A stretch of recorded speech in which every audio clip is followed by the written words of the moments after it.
সালাত সবচাইতে অর্থাৎ ওয়াক্তের সঙ্গে সালাত আদায় করা এটা হচ্ছে সবচাইতে আল্লাহ সুবহানাহু ওয়া তাআলার কাছে পছন্দনীয় আমল। তারপরে তিনি বললেন সুম্মায়ুন, তারপর কোনটি?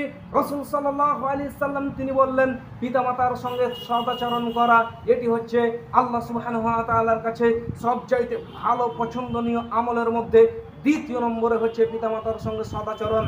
সম্মানিত উপস্থিতি, তারপরে বলা হয়েছে তারপরে কি সুম্মায়ুন, তারপরে তিনি বললেন আল জিহাদ ফি সাবিলিল্লাহ, অর্থাৎ জিহাদের চাইতে পিতামাতার সেবা যত্ন করা হচ্ছে সবচাইতে অতি উত্তম। জিহাদের চাইতে পিতামাতার সেবা যত্ন হচ্ছে বেশি গুরুত্বপূর্ণ। কেন? আমি আপনাদের সামনে পূর্বেই হাদিসটা পেশ করলাম যে একজন ব্যক্তি জিহাদ করতে যেতে চাইলে রাসূল সাল্লাল্লাহু আলাইহি সাল্লাম তিনি বললেন তোমার মা কি জীবিত রয়েছে বা তোমার পিতা কি জীবিত রয়েছে, এই কথা তাকে বলেছেন যে তোমার মা এবং তোমার পিতা কি জীবিত রয়েছে, তখন তিনি বলেছেন হ্যাঁ। তিনি তারপরও তা রাসূল সাল্লাল্লাহু আলাইহি সাল্লাম বললেন তুমি তোমার পিতামাতার সেবা যত্ন করো। কিন্তু এই কথাটাকে সেই ব্যক্তি, সেই সাহাবী তিনবার করে রাসূল সাল্লাল্লাহু আলাইহি সাল্লামকে জিজ্ঞাসা করেছেন। রাসূল সাল্লাল্লাহু আলাইহি সাল্লাম সর্বশেষে বলেছেন তোমার নাক মাটিতে মিশে যাক, তোমার নাক মাটিতে মিশে যাক। কেন? তোমার পিতামাতার সেবা যত্ন করো, তোমার পিতামাতাই হচ্ছে তোমার জান্নাত, হিয়া জান্নাতুকা ওয়া নারুকা, তোমার পিতামাতাই হচ্ছে জান্নাত, তোমার পিতামাতাই হচ্ছে জাহান্নাম। অর্থাৎ পিতামাতাই হচ্ছে জান্নাত এবং পিতামাতাই হচ্ছে জাহান্নাম। এই মর্মে রাসূল সাল্লাল্লাহু আলাইহি সাল্লাম তিনি বলেন রগমান ফুন রগমান ফুন রগমান ফুন, তার নাক ধুলোয় মাটিতে মিশে যাক, তার নাক ধুলোয় মাটিতে মিশে যাক। রাসূল সাল্লাল্লাহু আলাইহি সাল্লাম তিনি এই কথা তিনবার বললেন। কেন? যারা কিলাহুমা দুইজন ব্যক্তিকে পেল, অর্থাৎ পিতামাতার মধ্যে দুইজন ব্যক্তিকে পেল বা একজনকে কোনো একজন ব্যক্তিকে পেল, কিন্তু তাদের কাছ থেকে তাদের সেবা যত্ন করলো না, এমনকি জান্নাত লাভ করতে পারলো না, সেই ব্যক্তির নাক মাটিতে মিশে যাক। এ কথাই রাসূল সাল্লাল্লাহু আলাইহি সাল্লাম তিনি বলেছেন। সম্মানিত উপস্থিতি, আমাকে এবং আপনাকে পিতামাতার সেবা যত্ন খুব ভালোভাবে করতে হবে। এই জন্য পিতামাতার সেবা যত্ন করতে হবে। একটু আপনি এবং আমি যদি একটু আগে ভেবে দেখি, তাহলে যখন আমরা পৃথিবীর বুকে ভূমিষ্ঠ হই এবং পৃথিবীর বুকে আসি, পিতামাতায় আমাকে এবং আপনাকে পৃথিবী ঘুরতে শিখিয়েছে, হাত ধরে এবং পৃথিবীর বুকে ভ্রমণ করিয়েছে। যে কোনো জায়গায় যাই না কেন এবং খানা পিনা সমস্ত জিনিস পিতামাতায় দায়িত্ব আমার এবং আপনার পিতামাতায় দায়িত্ব হিসাবে চালিয়েছেন। যে অর্থাৎ আল্লাহ সুবহানাহু ওয়া তাআলা যে পিতামাতাকে যে দায়িত্ব দিয়েছেন, সেই পিতামাতা খুব ভালোভাবে আমার এবং আপনার সেবা যত্ন করে এসেছেন। সম্মানিত উপস্থিতি, পিতামাতার সেবা যত্ন করতে হবে। এই মর্মে আমি আপনাদের সামনে কয়েকটি কথাকে তুলে ধরি যে আমি আপনাদেরকে বলতে চাচ্ছি পিতামাতার জন্য আপনি করবেন কি, পিতামাতার জন্য আপনি করবেন কি। হয়তো কেউ বলছেন আমার পিতামাতা এখন নাই, তারা হয়তো মারা গেছে, তাদের জন্য আমি করব কি।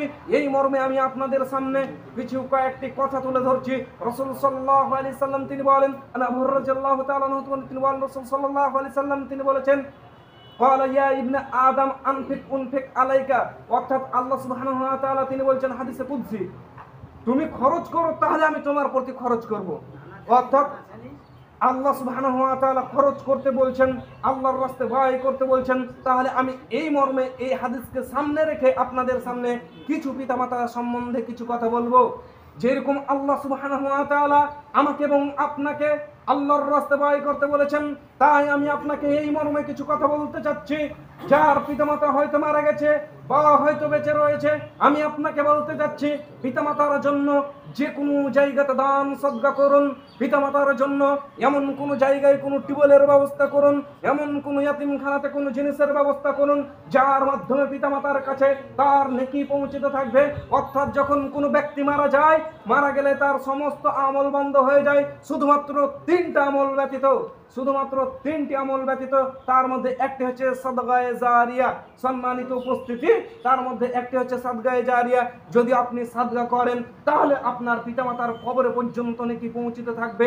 তাই আমি আপনাকে এখানে বলতে চাচ্ছি যে পিতামাতার জন্য আপনি কোনো জায়গাতে দান সদগা এমনভাবে করুন যেখানে যে দান সদগা করার কারণে সেই দান সদগাটা খুব ভালোভাবে আপনাকে ভেবে দেখতে হবে পূর্বে যে আমি যেই জায়গায় দান করছি সেই জায়গাটা কিরকম জায়গা আপনাকে খুব ভালোভাবে চিন্তা ভাবনা করে দান করতে হবে। কেননা যেরকম আমরা দেখতে পাই যে অর্থাৎ কেউ কালেকশন করতে আসছে, তারপরে আবার কালেকশন করতে এসে নিজেই খেয়ে নিচ্ছে, নিজের পেটকে ভরে নিচ্ছে, মাদ্রাসার নাম দিয়ে আসছে, আবার মসজিদের নাম দিয়ে আসছে, কোন ইয়াতিমখানার নাম দিয়ে আসছে, তারপরে নিজেই খেয়ে নিচ্ছে। সম্মানিত উপস্থিতি, এই জিনিসগুলো আপনাকে ভেবে চিন্তে দান করতে হবে। আপনি যে জায়গায় দানটা করলেন সঠিক জায়গায় পৌঁছলো কি পৌঁছলো না, এইভাবে আপনাকে দেখে আপনার পিতামাতার জন্য আপনার পিতামাতার নাম অনুসরণ করে আপনি দান সদকা করুন। সম্মানিত উপস্থিতি, এই দান এবং এই সদকা আপনার পিতামাতার কবরে পর্যন্ত পৌঁছতে থাকবে। সম্মানিত উপস্থিতি, পিতামাতার জন্য আমার এবং আপনার করণীয় হচ্ছে এটা। সম্মানিত উপস্থিতি, এবার হয়তো আপনি বলবেন যে হয়তো আমার কাছে অর্থ সম্পদ আছে কিন্তু আমার দান করতে মন চাচ্ছে না। এই ব্যাপারে আল্লাহ সুবহানাহু ওয়া তাআলা তিনি বলেন সূরা বাকারা সূরা নম্বর 2 আয়াত নম্বর 254 এর মধ্যে তিনি বলেন, ইয়া আইয়ুহাল্লাযীনা আমানু আনফিকু মিম্মা রাযাকনাকুম। আল্লাহ বলছে আমি যে রিজিক দিয়েছি সেই রিজিক থেকে আমার রাস্তায় কিছু ব্যয় করো। তো সম্মানিত উপস্থিতি, তাহলে আল্লাহ সুবহানাহু ওয়া তাআলার রাস্তায় যে আপনি ব্যয় করবেন, খরচ করবেন, সেই দিকটাকে আপনাকে ভেবে আমি আপনাকে শুধুমাত্র একটি লক্ষণীয় কথা যেটি আমি আপনাকে বলতে চাচ্ছি, দান এবং সদকা যখন করবেন আপনার পিতামাতাকে সর্বসময় খেয়ালে রাখুন, সর্বসময় আপনি আপনার পিতামাতাকে স্মরণে রাখুন। এই জন্য আপনার স্মরণে রেখে যে আপনি অর্থাৎ যে দান এবং সদকা করবেন তারপরে যদি আপনি বিপদে পড়ে যান তাহলে আপনি বিপদ থেকে নিশ্চয় উদ্ধার হবেন। এই মর্মে আমি আপনাদের সামনে দলিল স্বরূপ হিসাবে পেশ করতে পারি। তিনজন ব্যক্তি, আমরা প্রত্যেকেই জানি এই হাদিসটি, অর্থাৎ এটা এভেলেবেল হয়ে গেছে, হাদিসটা প্রত্যেকেই জানি। কিরকম যে তিনজন ব্যক্তি গুহাতে আশ্রয় নিয়েছিল, তারপরে একটি পাথর এসে আটকে যায়, কিন্তু সেখানে কি হয়েছিল, তারা প্রত্যেকেই বলা হলো হুজুর তোমরা দেখো তো তোমাদের আমলের দিকে কোনটা নেক আমল রয়েছে যার মাধ্যমে আমরা এই গুহা থেকে আশ্রয় নেব। একজন ব্যক্তি বলতে লাগলো আমি আমার পিতামাতা ছিল কিন্তু আমি একজন দূরে ছাগল চড়াতে গেলাম, মুনতারা আলাইহিম, আমি ছাগল চড়াতে গেলাম দূরে, অর্থাৎ দেরি হয়ে গেল, আস্তে দেরি হয়ে গেল, অর্থাৎ কাদনামা, তারা শুয়ে গেছে, ঘুমিয়ে পড়েছে।